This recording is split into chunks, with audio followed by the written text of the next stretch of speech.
Welcome to the Fighter Share Report, a dynamic new television show, web-based, but bringing you everything you need to know about the combat arts. That's right, man. This show is something new. It's a breath of fresh air, and I think it's something that a lot of fight fans will be looking for. A lot of novices, a lot of beginners, people that haven't really got into combat sports. I think this is the right show for you.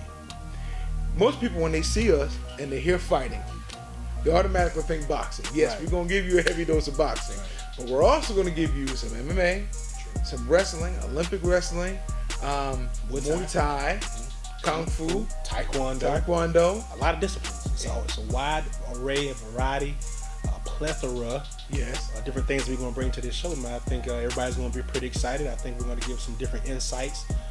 We're going to make it humorous. We're going to make it fun, Yes. but factual. Dealing only in facts. And you will get some opinions, but these opinions will be fact-based. We're not just going to sit up here and say what we think we want to hear. We're going to bring you the best in combat sports every time you decide to tune in. Stay tuned. You know why? Tell us why. Because coming up next, we go on my grind. I'm the Badger. I'm Brew, and you're on the Fighter Share Report.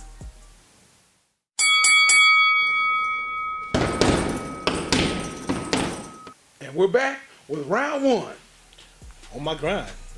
This segment of the show, we're going to spotlight our favorite combatant.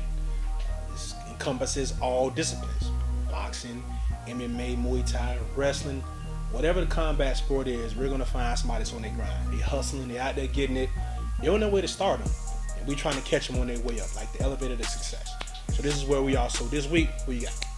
This week on my grind, I have Olympic wrestler Jordan Burroughs. Jordan Burroughs has become USA Wrestling's poster boy. And I know I'm going to ruffle some feathers, but I never thought I would see an African-American wrestler as the poster boy for USA Wrestling. I mean, we wrestle. We do. And as we wrestle and we get better, I can say that is one community that welcomes everybody, race, creed, or color, the wrestling community, because we're outcasts anyway. So they welcome everybody. I said in. wrestle. I didn't say wrestle. I know. I was trying to avoid that. Oh, okay. This is not Gordon Soley's program. We Jordan Burroughs is so impressive to me. He went to the University of Nebraska. As a freshman, he went 16 and 13. They saw a lot of talent, a lot of star potential, and they saw the work ethic. He came back in 2009. Even though in 2008 he went 16 and 13, he was voted most outstanding wrestler for the University of Nebraska. That's a powerhouse. Came back in 2009, his sophomore year, and went 35 and 0. Wow. 35 and 0. Won the Big Ten, won a national championship. Took a year off in 2010. Was it for his ears? Like, what does his ears look like? I know that they... Bro, his ears are fine. He does not have the cauliflower ear. They can't catch him to give him the cauliflower ear. Because in 2009, like I said, he went 35 and 0. 2011, his senior year, he went 36 and 0 after taking a year off. Now, what does that mean? That means over the course of time in Nebraska, he has 3 Big 12 championships, and he has 2 national championships. Jordan Burroughs won the Hodge Trophy, which is wrestling's equivalent to the Heisman Trophy. He's a beast. And most people said he would do okay when he left college. Since leaving college, he's won several Pan Am Games gold medals. He's won an Olympic gold medal in 2012. He's won several World Championships and World Cup Championships and U.S. Championships. And as a matter of fact, this weekend in Frisco, Texas, at the Dr. Pepper Arena, we hosted the Pan Am Games. Did you see the Dr. Pepper Dr. commercial? Pepper. With the little guy that slides in and out on the... Little Sweet. Yeah, yes. Yeah, okay. Jordan Burroughs at the Dr. Pepper Arena captured another Pan Am Games championship gold medal, defeating a wrestler from Colombia who was supposed to give him trouble. Jordan Burroughs got rid of him with a score of 12-2, which is a major decision, or a technical decision rather, in Olympic wrestling. Jordan Burroughs, on my grind. Who you got? Me, I'm sticking with a personal favorite, Silky Wilkie Camford. Yes. For a lot of people that don't know who this guy is, he is the hardest working Haitian I've ever seen in my life. He has several jobs, and one of them has actually been a professional boxer. Yeah. Believe it or not. Silky was on a 20-fight win streak. before he ran into one of the Charlo twins. A minor setback for a major comeback. But the most impressive thing about Silky is his journey. Yes. For a long time, he didn't have a manager. He just signed with Al Heyman, I think about 2 or 3 years ago, if I'm not mistaken.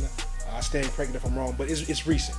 But coming from Fort Lauderdale and migrating up to the Tampa Bay area and really finding his own home here, he does a lot to reach out to the community with Bulldog Boxing and Fitness. But more importantly, he's a gladiator. Have you ever seen this guy fight? Yes. I mean, he fights as if it's okay to get hit in the face. I mean, I understand that's a part of the game, but when you go in there and you just... Well, he's not pretty, bro. He's married. I don't... Same. That's not the point. Anyway, Doesn't matter like if I he was gets hit in the face. Yeah, she'll love him anyway. Yeah. But the guy really can go, man. He's a personal favorite of mine. His work ethic is second to none. I mean, I've been in the gym witness this guy as he prepares for fights. Even when he doesn't have a fight, he prepares as if he has a fight. And I think if more fighters had that kind of mentality when it comes to preparing for that moment of glory per se, for that moment when you get into the ring and you square off, I think that a lot of guys would probably stand to benefit from something like that. But he's a force to be reckoned with. He represented Haiti in the Pan Am Games. He has a very flawless record. I mean, like I said, minus that loss to the Charlo twin recently, the guy is basically 20-1. The first loss he got in a split decision to fight Samoa in their own backyard. And I think that was maybe his 4th or 5th fight. It was an early fight, second pro fight. And I mean, he was setting the world on fire. So he's the guy that's on the grind. Even though he had lost, I see this man coming back and doing great things. He was at 54, a natural 54. When he rehydrates, he comes in maybe 4 or 5 pounds over the weight limit. But more important than that, he may be contemplating a weight class change. Maybe he goes down in weight class. We don't know. But he is a guy that I can't wait to see get in that square in the circle again sometime very soon. And he's going to do his thing. Big ups to Bulldog Boxing and Fitness. Big ups to the management, everybody that supports him, support him, his family. And I'm looking forward to seeing him get back in there, man, very soon. Do you mind if I make... I know he's your pick for On My Grind. But I'd like to say something about him, man, if you don't mind. Go ahead. Silky Wilkie Camford, man. The Badger introduced me to him. And since I've met him, he's one of the most humble individuals that I have come into contact with. He works hard. I mean, I was joking around that he's not pretty, but he works hard, and he's willing to give you the shirt off his back and teach you what you need to do as he goes along and learns. I've been so impressed with him, man. I've been so impressed with him. I'm glad you chose him this week, and I can't wait for him to wear that strap. Well, it's going to take some hard work, but we expect to see him there very soon. Like I said, he may be considering a weight class change. We don't know that yet. But even at 54, he's a beast in my eyes. And hopefully we'll see him again very soon. That's right. We'll be right back with one of my favorite segments. Round 2, Tell It. Tell it. Y'all don't want to miss this. Don't want to miss that.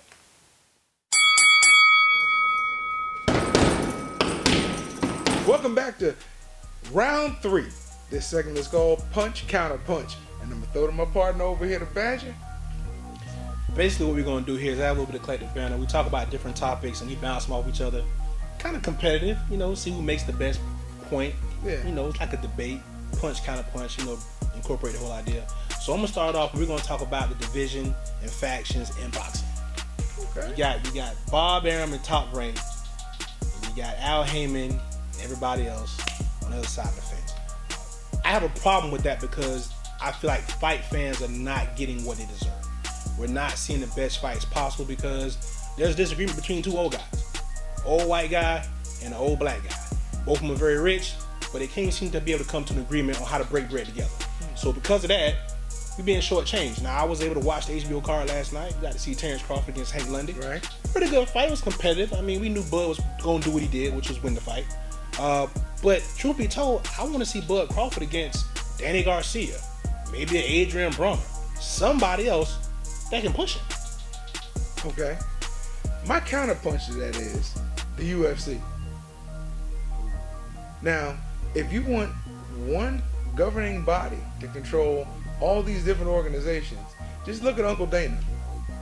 And that'll give you an understanding of just how watered down it can become, or just how partisan it could become.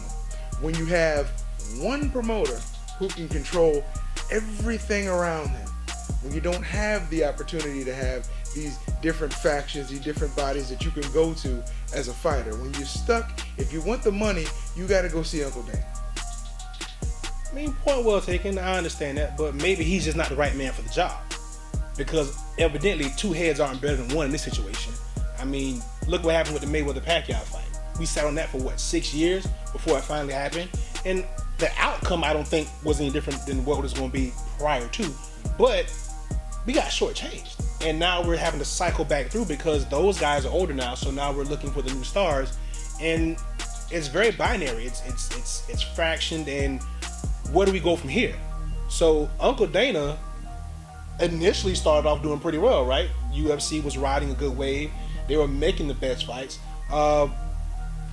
Maybe they can still maintain that, but I mean, we got two people that can't decide on how to decide the fate of one sport, and it's really just it's a travesty in my opinion. Well, I'm gonna throw a punch in there because I don't think we got the best fights in the beginning. We got the best fights that he gave us. Because back in 2000s, the early times, you had Tito Ortiz, who we constantly saw all the time. Right. Not that Tito was the best in his weight class, but Tito Ortiz was able to beat everybody they threw at him. He was the face of MMA. Right. Now you look at Ronda Rousey. Before Holly got her, he was doing the same thing with Ronda Rousey. You know she contemplated suicide? Did you just say that on the... Yeah, I heard that. I just want to throw that in there. But then she turned around and did Saturday Night Live, so it was okay. You look at Ronda Rousey. He was building Ronda Rousey like he did a BJ Penn, like he did a Tito Ortiz, like he was doing a Ken Shamrock. He was building that mold of the ultimate champion in the Ultimate Fighting Championship.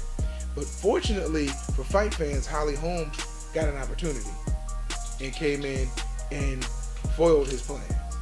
Because when you have an overseer who has something in his mind, may not be the best thing for the sport, but it's the best thing in his mind that he wants you to have and see, then you can only go to one place to get it. You're really subject to whatever he wants to give you. Punch. I'll give it to you. I like it. Wow. Well, my punch. Recently we had Ken Shamrock versus Royce Gracie in the ring. Now, I have nothing against the geriatric community, but when you get in the ring to combat in an MMA style fight, and you really have no business competing in your 50s at that level. Okay. It was a sad sight to me, and it ended early, mercifully, with a knee to the groin. But I think we need some sort of, we need some sort of age limit. We have a weight limit. You're not gonna let somebody who's 400 pounds get in and fight a 150 pound guy anymore. Dana White put a weight limit on it, put an age limit on it. Well, my counter punch is this. I think age is a number. I think we can look around the spectrum, and we can just go back to boxing and look at Bernard Hopkins. I mean, Kovalev served him his last fight, but let's be clear. Bernard Hopkins could probably still beat more than half of the legitimate lightweight contenders out there, and he's 50, and he looks 50. Yeah. So, I mean, I'm okay with that. You got a guy like Mayweather who's just turned 39. I think we can all say that Mayweather will probably still beat everyone in that weight class at the age of 39. Now, they're not as old as the guys you're talking about, but, I mean, there's a certain skill level that leaves you, but I think when you dedicate yourself to the sport, the way that Floyd Mayweather has, the way that Bernard Hopkins has, these guys have literally lived boxing. Now, you have anomalies, though, because, like, you have Herschel Walker, who's still fighting in MMA. He's like 47, 48 years old. Is he any good? Yes, he's knocking people out. But he's a sideshow. Even though he's probably better than some of the younger guys who are getting the paydays, they don't see Herschel getting the paydays. So when you have a Bernard Hopkins, who, you're right, I give it to you, who can beat most of the young guys who are out here. But you got to look at, for the most part, they stay active. Floyd Mayweather stays in shape. Hopkins stays in shape. Royce Gracie and Ken Shamrock, no. They pull them off the shelf every time they need to sell a small pay-per-view. And I will say this, and this will be my counterpoint to that, okay? Maybe Bellator is reaching with that. That whole entire card was terrible. Let's identify the elephant in the room, okay? We talk about Gracie and Shamrock because they're old white people. Let's talk about the two younger black guys that fought on the fight before that. See, we don't need to go. Let's talk about Dada and Kimbo. That was terrible. I mean, first of all, I hope Dada's fine. I heard he had a heart attack. Minor heart attack. No, he had a heart attack. A heart attack in the ring. Even before he had the heart attack, that just looked really bad. No, that might have been the onset of the heart attack. That's why he couldn't throw punches. What about Kimbo? He was just as bad. Kimbo, yeah. Did you see the interview after the fight? Did you see it? Yes. Okay, but again, Dada had to lose 40 pounds to get the fight. It's not my fault. It's not my problem. You signed the contract. You're right. So if you're too old or too heavy, stay out of the ring. That's what you're saying? Out of the octagon? Or if you just can't fight, don't fight. But they can fight on YouTube. YouTube pays the bills sometimes. Ladies and gentlemen, we will be back. We will be back after this.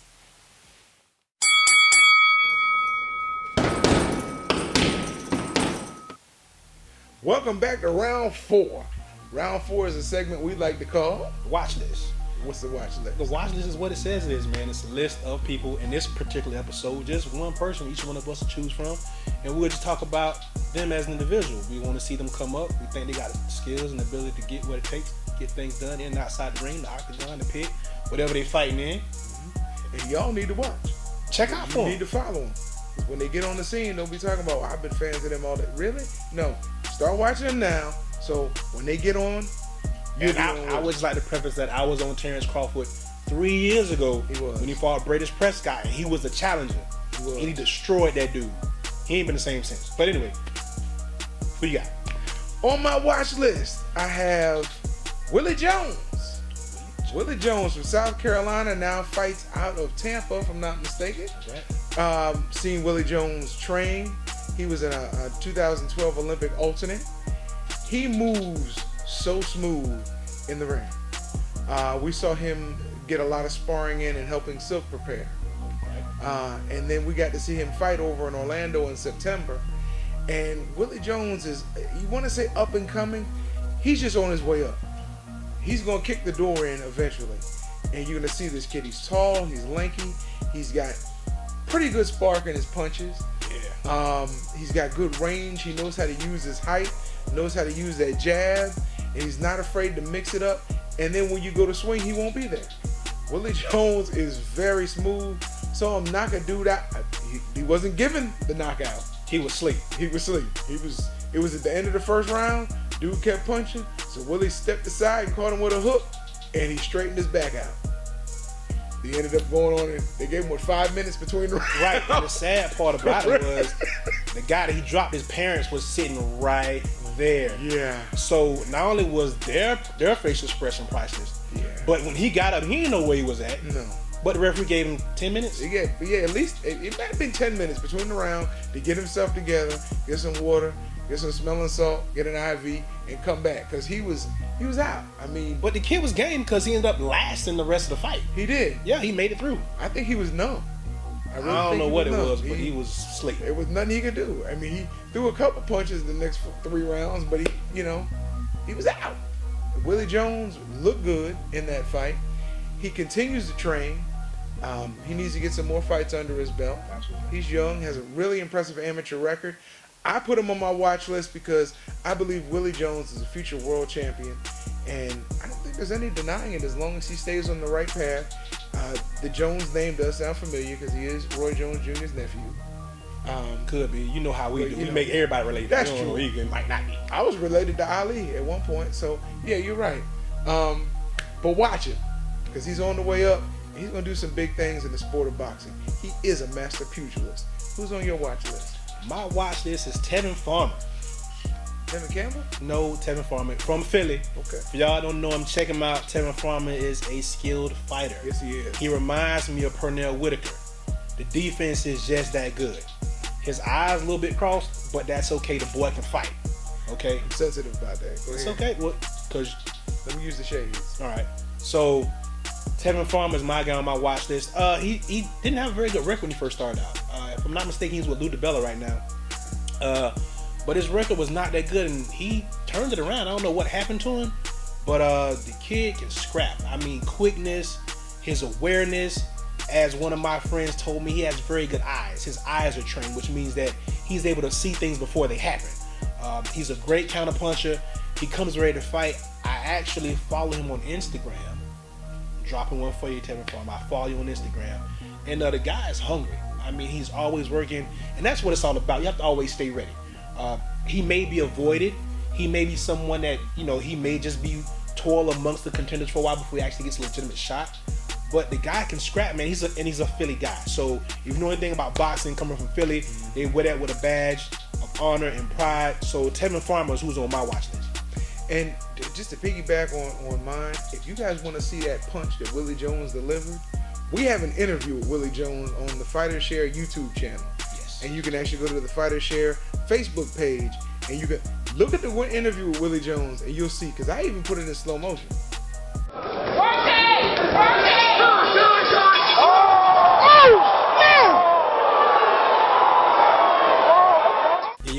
Yeah, he was. I might have been wrong for that, but that's okay. The guy can't beat me. I'm good. I mean, show Willie in a good light. I've never seen you fight, bro, so maybe he can. I don't know. I'm not worried about it. I'm not worried about it. Willie beat him, knocked him out the end of the round. I'm good. Stay with us, because we're going to come back with the wrap up after this. You ready? Ready? All right.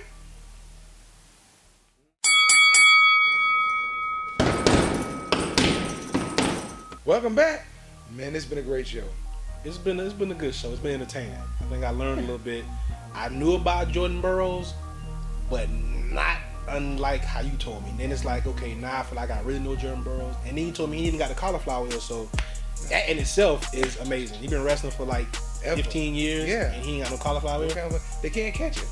And man, I mean, the way you talked about Tevin Farmer, I'm gonna go YouTube him just so I can watch some of his other fights. Yeah, check him out, man. Yeah, I mean, I like this show because, like you said, I get to learn a lot because you're like a fountain of information when it comes to boxing, and not just boxing. When you dig your teeth into something, you're in it. So, well, I mean, I think it's a good play. I think that you definitely are a master of this kind of stuff. I mean, the way you articulate, the energy that you bring. I mean, I try to be a little more reserved. I'm gonna stop giving you compliments right now because that's not what this is about. We're wrapping the show up, so let's stop giving each other Google eyes. Let's wrap the show up. My eyes wander. They're not Google eyes. So we gonna.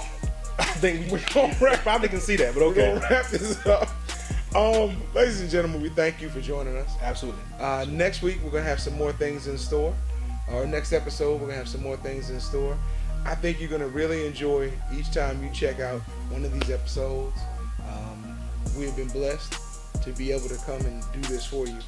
And if it wasn't for you all watching, we wouldn't be able to do this. So we thank you. Like we said, man, make sure you check out the email, which is The Fighters Share.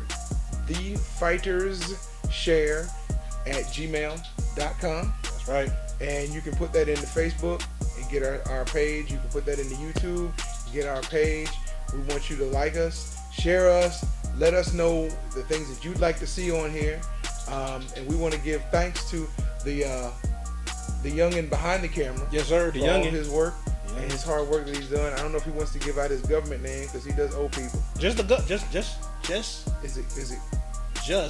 Cobain. Just Cobain. Just Cobain. Just the youngin' Cobain. But it's Cobain 813. 813. That's what he said. Yeah. This is not about him. No. Wrapping the show up. Everybody, listen. Right. If you don't like us so you can tell us you don't like us. Yeah. Talk bad about us. Give us some love. Give us some hate. Take it all in. It's gonna make us provide you guys with a better show, give you more insight, and you're gonna tune back in next week to tell you how much you don't like us, or if you do like us. And just know we're growing, so come grow with us on the Fighter Share Report with the Badger and Brew. See you next time.